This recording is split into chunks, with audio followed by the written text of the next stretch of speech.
Hi, I'm Dr. Danielle Lockwood, physician at Terrain Wellness, and today we're going to talk about Candida overgrowth in your gut.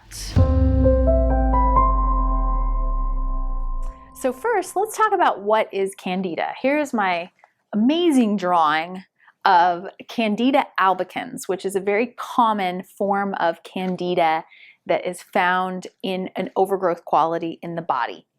So Candida is actually a yeast, which is in the fungus family, and it thrives when there's bacterial imbalances in the body. So if you've got good bacteria on your skin, in your gut, in your urinary tract, things will be in balance. And if not, or if it's been destroyed because of things we're going to talk about in a second, we will start to have an imbalance in those. And that's when this guy comes in and overgrows. So we call him an opportunistic infection.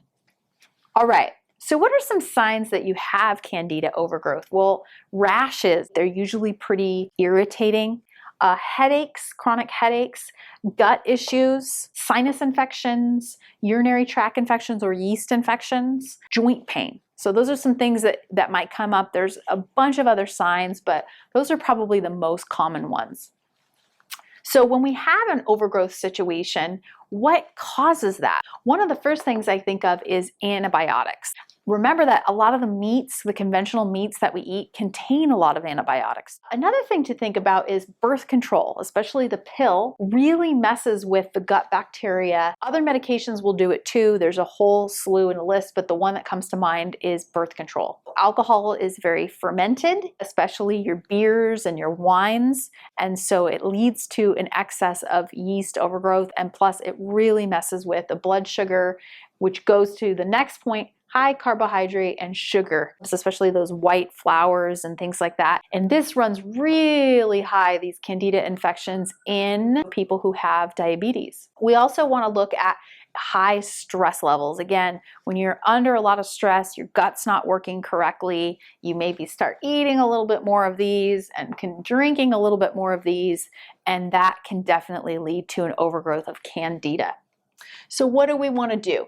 So for an actual diet, the basic principles of it, and obviously we can have more details about this in another video, but sugar of all kinds. Yes, that includes your artificial sweeteners as well, because they really destroy that gut bacteria. It includes maple syrup. It includes honey, especially when you're doing this. And usually with a Candida, like a strict Candida diet, it's about 14 days, sometimes up to 3 weeks that you want to be doing this.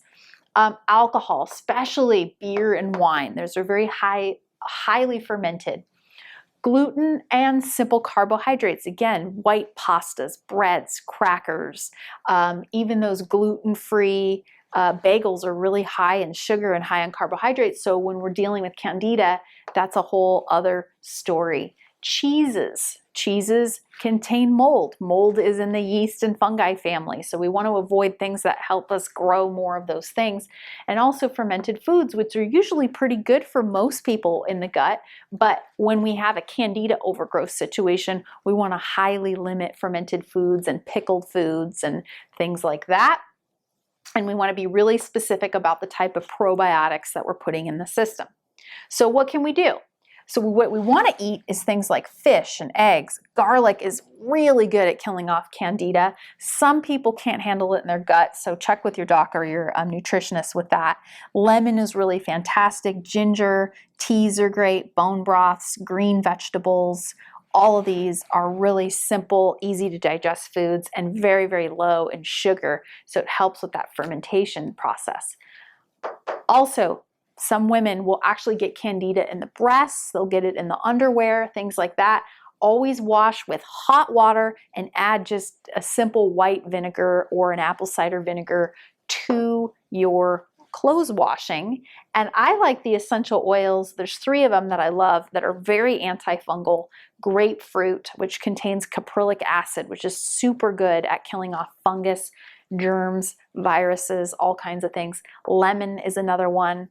And tea tree oil, and sometimes I'll mix each one of those. So I'll put, maybe 4 or 5 drops of each one of those in a large load of laundry. I fill the water up first so we don't stain the clothes, put a couple drops of those in and get it going. So those are my tips for Candida, diet, and your gut. I hope this was helpful. Have a wonderful day, and we'll see you soon.